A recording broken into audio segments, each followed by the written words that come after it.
Dear leaders எல்லாருக்கும் காலை வணக்கம்.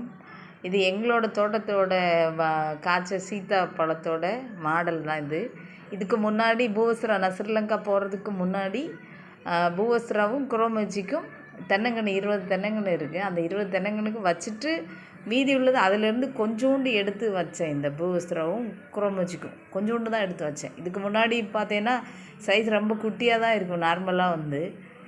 இப்போ நம்ம குரோமேஜிக்கு மிஞ்சி போனால் ஒரு 2 கிராம் தான் வச்சுருப்பேன். அப்புறம் பூவஸ்ரா கொஞ்சோண்டு தான் வச்சேன்.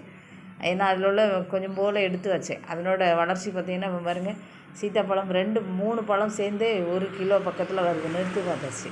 ஓகேவா இல்லை? இது நம்மளோட எனக்கு உண்மையிலே ரொம்ப சந்தோஷம். பக்கத்து வீட்டில் எல்லாத்தையும் காமிச்சேன். எங்களோட பூவஸ்ராவும் குரோமேஜிக்கும் நம்மளோட உரம் வச்சு ரிசல்ட் இருக்குது அப்படின்னு.